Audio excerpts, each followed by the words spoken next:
Почитувани гледачи, уште едно издание на информативната емисија ТВ Објектив. Овој ТВ Објектив ќе го посветиме на парите, на штедењето, на животното осигурување, меѓутоа и на сигурноста во пензиските системи. Мој соговорник вечера во ТВ Објектив е лиценцираниот осигурителен брокер, господинот Глигор Шемов, со кого ќе ја реализираме оваа емисија. Добро ми дојдовте, господине Шемов. Добро бе најдов, добро вечер на сите гледачи на вашата телевизија, не само Кавадарци, знам дека и регионално.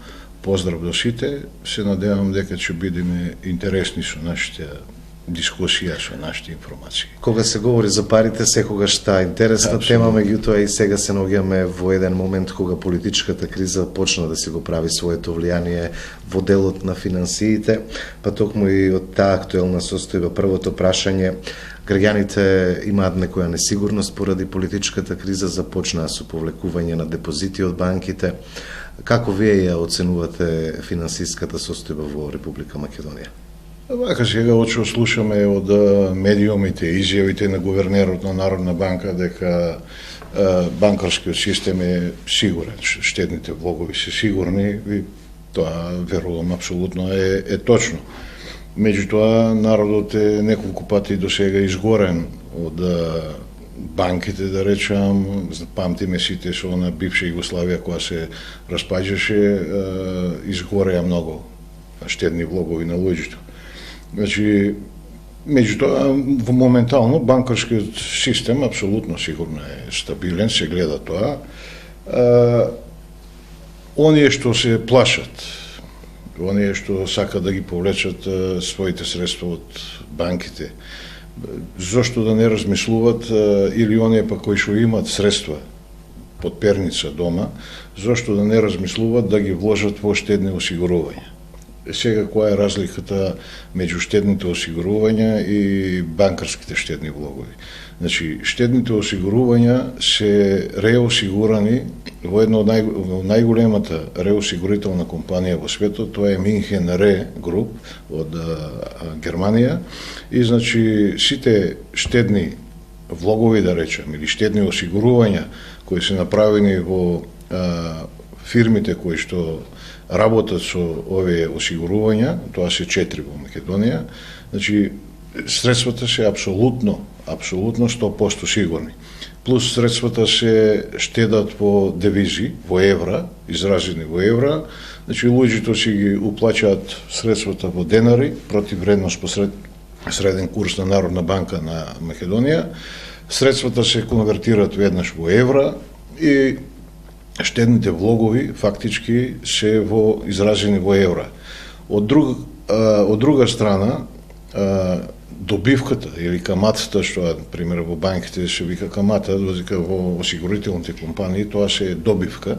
Значи добивката е, па да не речам неколкократно, али најмалку двојно поголема отколку во банките. Моментално знаеме, или оние кои што штедат во банките, знаат дека каматата на штедните влогови на девизи се движи од 0,6 до 1,4%.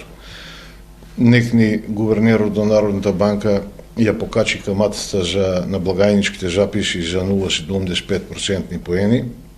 Најверојатно ќе порасте малку висината на каматната стапка за овие штедни влогови.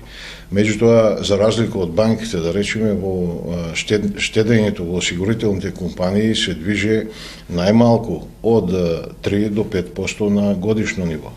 Значи, и плюс на крајот им се исплаќа некоја дивиденда, посебно на луѓето кои што решиле да си ги вложат своите пари на некој начин, да ги штедат во осигурителна компанија. Тоа е едниот момент. Од друга страна, што е предноста на овие осигурителни штедни влогови? Значи, покрај штедната компонента, тука доаѓа до израз и она заштитна компонента или осигурителна компонента, што значи што викаме од не дај Боже. Значи, од разни несреќи, од повреди и така натаму. На некој начин луѓето си ја осигуруваат својата иднина на некој начин, иднината на нивната фамилија, нивните деца, нивните сопруги и така натаму.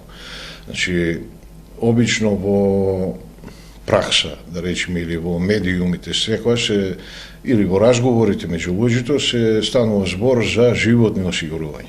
Значи, тоа е едно грешен назив. Животот нема вредност. Дали мојот, че нема цена по која што може. Цена е на која што можеме ние да го осигураме нашиот живот. Значи, тоа е некоја фиктивна категорија. Значи, не осигуруваме ние нашиот живот, не го осигуруваме буквално нашата иднина. Осигуруваме иднината на нашите деца. Значи, за деца до 13 годишна возраст законот не дозволува така наречени животни осигурувања, туку има штедни осигурувања, со кои што после истекот на рокот може да се користат средствата како еден вид лична стипендија. Па има некои бонуси кои што ги дават компаниите во вид на ако детето кое што било осигурано во некој период од 18 до 25 годишна возраст, во тој период стапи во брак, компанијата му исплачува некои бонуси и така натаму. Со еднократно внесување на средствата или со годишно внесување на средства, компаниите дават и бонус. Значи, на она осигурена сума, меѓутоа понатаму во детали ќе го разгледаме. Секако ќе говориме за тоа. Интересно е да се спомене и кондицијата на пензискиот фонд или на пензиските фондови. Во Македонија имаме 3 пензиски фонда кои што функционираат. Каква е нивната функција и намената? Добро, актуелно е, еве сега баш во овој период кога се делат пензиите, гледаме редици пред банките, луѓе што трчат да си ги подигнат своите пензии, нашите родители, некои помлади пензионери и така натаму, си остварија старосна пензија или пензија по основ на стаж, инвалидска пензија и така натаму и си добиват некои пензии. Сите ние што сме во работен однос, издвојуваме средства за пензискиот фонд. Па некаде едно 15 години наназад се формира вториот пензиски столб, значи башка од државниот, во кој што се слеват 35% од придонесите кои што ги плаќаат нововработените луѓе. Значи, во стартот државниот пензиски фонд се соочи со недостаток на средства од 35% кои што овие нововработени ги уплаќаат во приватните пензиски фондови. Предноста на тие приватни пензиски фонд, тоа се два, значи ги има едниот е Комерцијална банка приватен пензиски фонд и вториот е НЛБ Тутунска банка приватен пензиски фонд. Средствата кои што си ги одвојуваат осигурениците во овие фондови се лично на нивно име и секоја година си добиват известувања колку е порастот на нивните средства со дивиденда, додека овие средства што одат во државниот пензиски фонд веднаш се делат на пензионерите. Меѓутоа, со стартот на работата на овие два пензиски приватни фонда, недостатокот на средства државата мораше да го покрива од буџетот. Сите сме сведоци дека денес, еве да речеме сега се делат пензиите на пензионерите, државата од буџетот дотира секој месец од 30 до 35 милиона евра. Значи, вкупно буџетот на пензискиот фонд во Македонија, на државниот, е околу 720-730 милиона евра, од кои што сега моментално 50% имат недостаток. Значи, им фалат средства.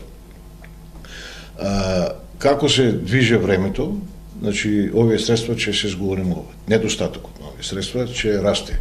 Зошто е тоа така? Значи, кога го правел пензискиот систем, овој као што го имаме и ние сега во Македонија, така и во Европа, направено во времето на Бисмарк и во Германија е прво воведен пензискиот систем, меѓутоа тогаш биле 7 вработени на еден пензионер и системот функционирал безпрекорно. Минималната граница на која што може да функционира овој систем е 3:1. Кај нас во Македонија моментално односот меѓу вработени и пензионери е 1,8:1. Значи неудржливо е без дотации од буџетот. И сега ние ќе се соочиме со една ситуација, Европската Унија не дозволува исплата на пензии или дотации на пензиските фондови од буџетски средства. Значи, ќе дојдеме во ситуација 2020-2021 аспирираме да влеземе во Европската Унија, ќе дојдеме во ситуација да пензискиот, државниот пензиски фонд наеднаш се соочи со недостаток од 50% и повеќе средства. И што ќе се случи тогаш? Значи, пред 10 години основицата за одење во пензија беше 85%, 10 до 15 години. Сега моментално е 69% од просечниот приход што го имал осигуреникот.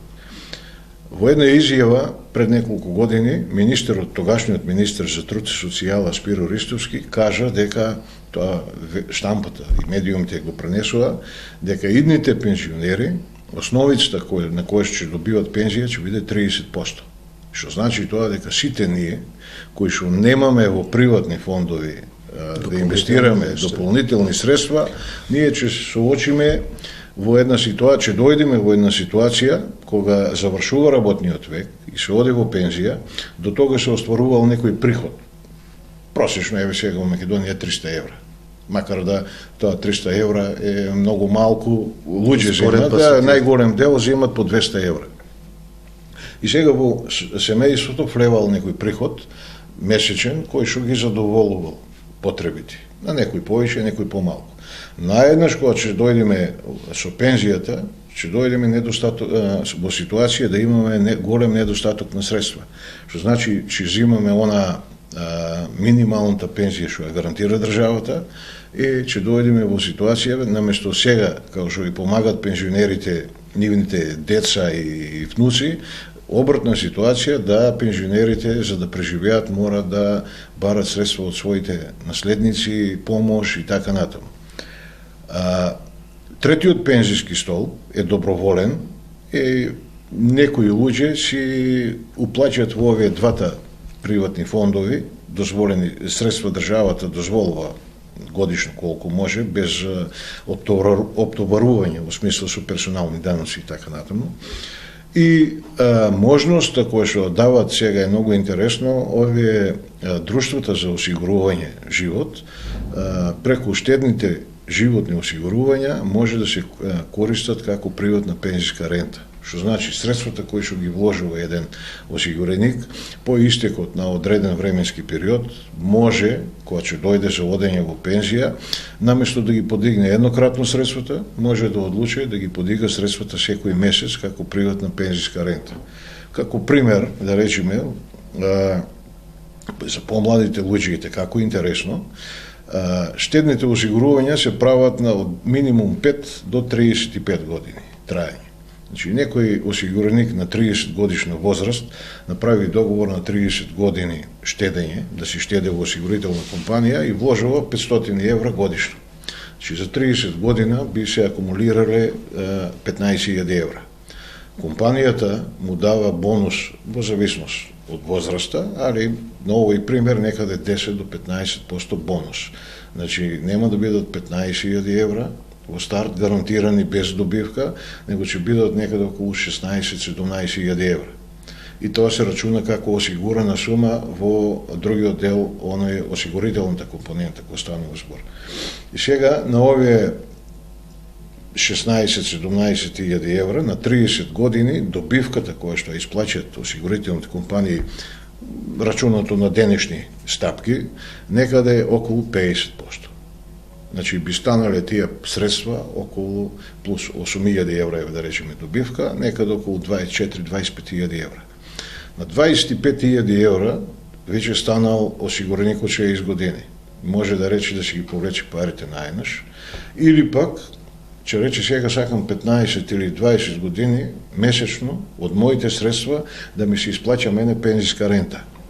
Ако е 20 години, рокот кој што го определува, тоа значи дека на 20 години ќе добие пак дивиденда, ќе ја пресметат компаниите, некаде слободна проценка од 35 до 40%.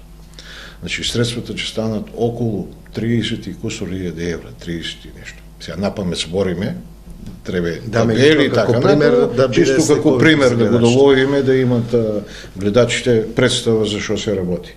Сега 20 години се 240 месеци. 35.000 евра поделено на 240 месеци, некаде околу 150 евра месечно би си добивале као приватна пензijска рента.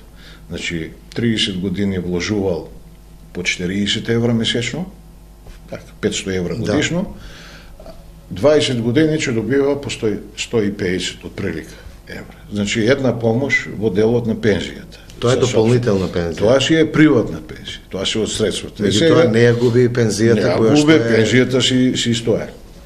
Плюс еден интересен момент, овие пензионери во државниот пензijски фонд што добиват пензија, ако почине пензионерот, готово и пензијата заврши. За разлика од тоа, во приватните пензijски фондови и овие двата, и во овие штедните осигурителни компании, компаниите за осигурување на живот, значи и да почине пензионерот, средствата до крај ќе си ги добиват наследниците кои што он ги определил. Значи средствата не се губат. Тие средства што ги определил лично пензионерот тогашен, значи средствата ќе им се исплатат на неговите наследници до крај. И тука е една интересна компонента за тоа што на некој начин си помагаме самите на себе, кога ќе биде тешко да имаме дополнителни средства. Многу е интересно што ние не размислуваме се уште за пензионирање, за која ќе ни биде висината на пензијата и така натаму. Меѓутоа многу луѓе, посебно на западот, веќе тоа е како добар ден. Во Македонија моментално се опфатени само 3% од населението. Е многу малку, значи активни се околу 50 до 60 хиляди полиси, значи животни осигурувања, може да сме на 2 милиона народ. Значи тоа е капка во вода. За разлика од нас, во Австрија, например, секој жител има по една, по две полиси. Во Германија исто. Јапонија е највисоко отидена, затоа што во Јапонија и нема државен пензijски фонд. Значи таму луѓето си обезбедуваат пензија од своите приватни штедни осигурувања. И сега не е толку вината и во народот, затоа правиме и оваа емисија, значи ова треба да се популаризира, треба да се објасни на луѓето, да се разговара на оваа тема, затоа што се работи за штедење, а покрај тоа штедење можеме да си осигураме својата пензија, да си ја помогнеме таа мала пензија што ќе ја добиваме државната, затоа што ви тврдам најодговорно дека пензијата државна, значи од државниот пензijски фонд ќе биде максимално до 30% од основицата која што имал некој. И да зима 1000 евра плата, значи биде 300 евра пензијата. Оно што зима 200-300 евра, ќе има 50-60 евра. Истото се случи, ова се случи во Бугарија и во Романија. Моменталните пензии во Бугарија се од 50 до 100 лева, сега почнаа да растат, во Романија исто. И таму пензионерите се принудени на 70 и кусор години да одат, да барат работа, да барат екзистенција, затоа што не може да знаеме да останат. Каква конкуренција на пазарот на трудот е човек на 70 години. Апсолутно. Големи се придобивките од така нареченото животно осигурување, спомнавте и за гаранцијата. Значи, ниту во еден момент тие пари не се доведени во опасност. Осигурани и реосигурани. Се добива пензија на старост. И нешто што е многу интересно, во овој период имаме напад на трансакцијските сметки од страна на извршителите поради наплата на некаков заостанат долг, дали е тоа за комунали, дали за телефонски услуги и така натаму. Многу лесно се чепкаат, еве да кажеме за пензионерите, трансакцијските сметки каде што им влегува пензијата. Дали и парите кои што се за животно осигурување можат да бидат предмет на наплата на долг од извршителите? Тука е предноста во однос на овие банкарските сметки, значи парите вложени во штедно животно осигурување или во штедно детско осигурување се недопирливи за извршител. Недопирливи за управа за приходи, недопирливи за суд. Зошто? Затоа што секаде во светот, тоа е правило, значи овие средства се еден вид покрај штедење, ама и животно осигурување. Значи, на човекот кој што вложува средства, склучил договор со осигурителната компанија и тој се има покритие од, не дај Боже, од несречни случаи, од настапување на одредени тешки болести и така натаму. Покритие, значи, ако извршителот или управа за приходи или суд или било кој доверител посегне по неговите средства, доведува во прашање оној дел кој станува збор, значи човекот си направил осигурување од несречни случаи, од тешки болести и така натаму. И затоа законот забранува, освен ако не се направени некои криминални дејанија, за станува збор на перење пари и така натаму, да се вложуваат нечисти пари во штедни осигурувања животни, тогаш може да се оценува. Але овие што се нормални штедења и така натаму, во банка извршителот ќе даде налог за извршување, средствата ќе му ги зема. Тука нема шанса да се чепне. Че овие средства се загарантирани, а покрај тоа, реков, се реосигурани во најголемата реосигурителна компанија во светот, тоа е Минхен Ре. Значи, за финансиски реосигурувања, најголема компанија е Минхен Ре, а за оние бродските осигурувања сите имаме слушнато за Лойд во Англија. Значи, ова е 2-3 пати поголема од Лойд. Минхен Ре груп. Значи, сите овие компании животни, што животно осигурување, имат и своји реосигурителни компании. Да речеме, Уника, покрај Уника Лайф, во Австрија има и Уника Ре, Уника Ре осигурување. Меѓутоа не ги реосигуруваат парите во Уника Ре, ги реосигуруваат во ова по, како да кажеме, по референтна, една од најјака во светот. Значи, максимална сигурност на средствата. И тука нема збор. Господин Шемов, тука сигурно многу граѓани гледачи вечера во емисијата кои што размислуваат за вакво животно обезбедување на животот на некој начин на постари години, се прашуваат и како да извршат така наречено животно осигурување. Кои се процедурите? Лесно ли е да се дојде до ваков начин на обезбедување сигурност за животот? Процедурите се ептен лесни, дури и денеска сме на народот е изложен дури на еден вид пресија од многу агенти во наводници, речеме, значи продавачи на животни осигурувања. Често се случува, сега јас што ти го работам тоа, мене не ми звонат, не ми нудат. Меѓутоа, сигурно гледачите, голем дел од нив, некој пријател, роднина и така натаму ми им се јавил, ало, да се видиме, да ти продадам животно осигурување. Луѓето влегуваат во некои шеми, во некои маркетиншки фирми или оние мултилевел компании и така натаму, со разни приказни само трчат по профит. Значи, во Македонија постојат 4 компании кои што работат со животни осигурувања. Тоа се Уника Лайф, Граве, Винер Лайф и Кроација Лайф. Значи, покрај овие компании кои што се занимаваат со неживотните осигурувања, нив ги има 11, законодавецот одредил дека со осигурување на живот може да се занимаваат посебни компании и оснивачкиот влог е некаде околу 3 до 3,5 милиона евра за да може да добие компанијата лиценца покрај другите услови. Значи, компанија која што почнува да работи со животни осигурувања, сега имајте во предвид дека ги набројав овие, сите се странски компании, а 3 од овие се австријски.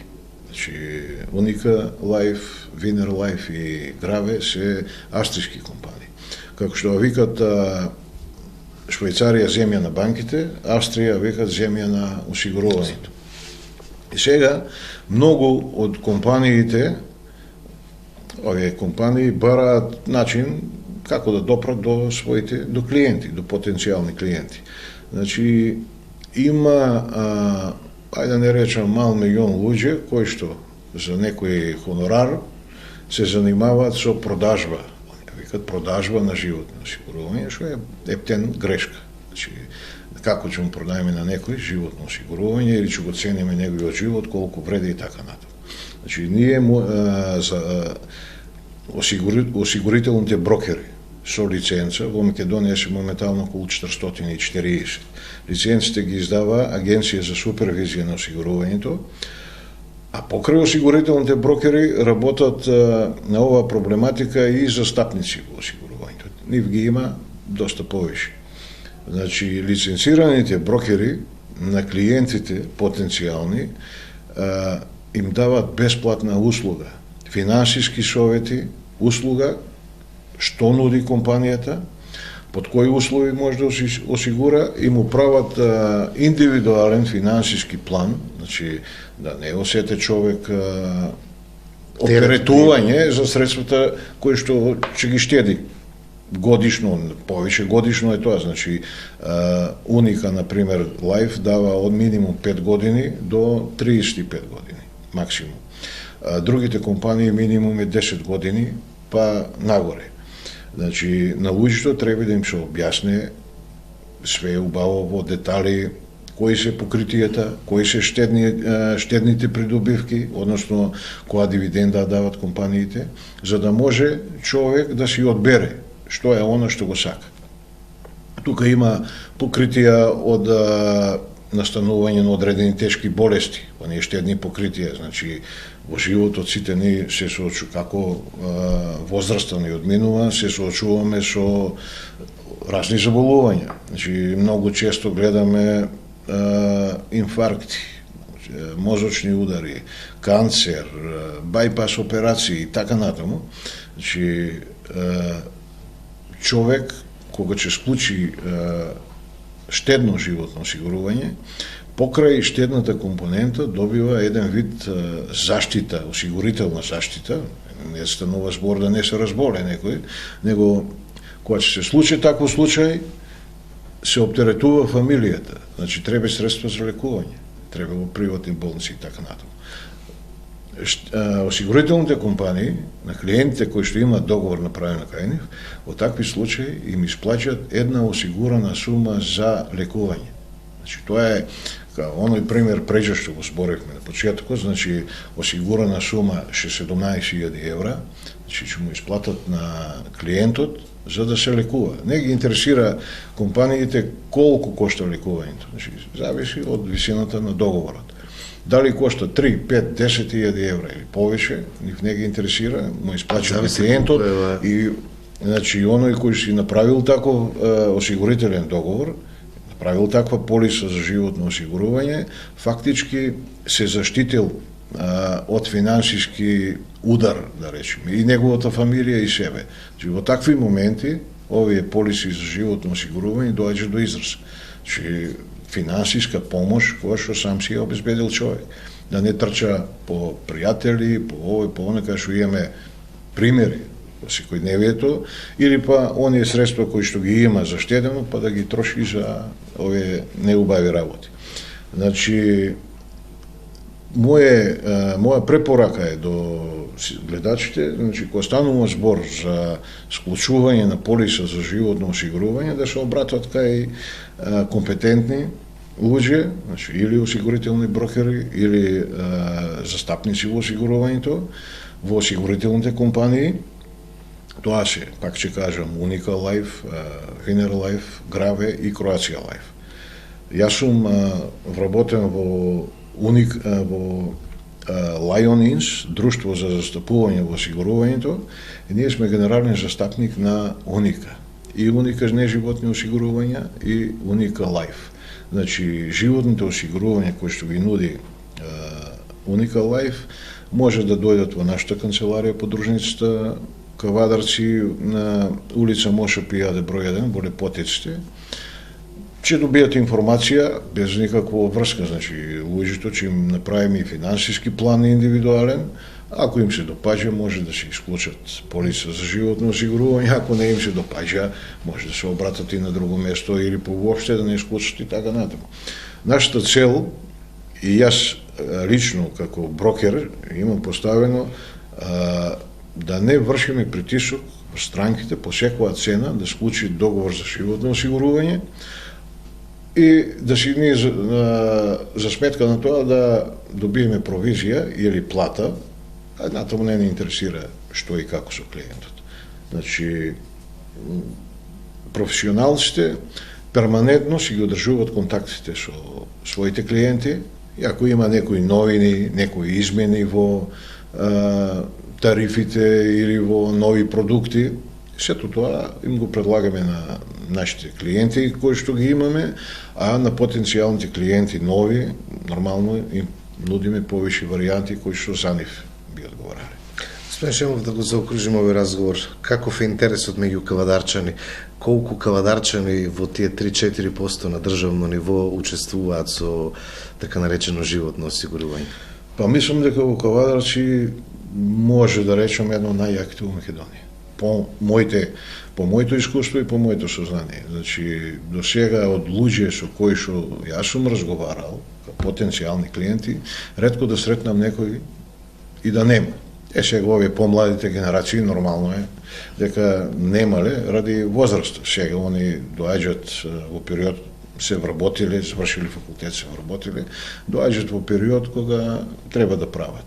Иначе Кавадарци е многу обработен терен.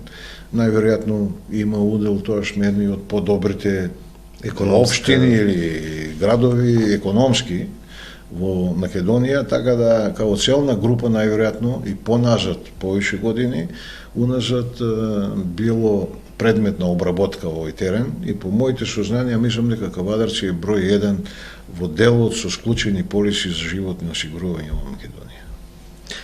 Мислам дека со овој разговор зачнавме повеќе да размислуваат граѓаните на темата што понатаму после пензионирањето, дали можеме да си обезбедеме дополнителни подобри услови за кога ќе се пензионираме или за не дај Боже. На вакви теми ќе говориме и понатаму во нашата програма, ќе соработуваме. На крај ви благодарам што бевте наши гости. И благодарам и вас на поканата. Стоиме на располагање и понатаму за соработка.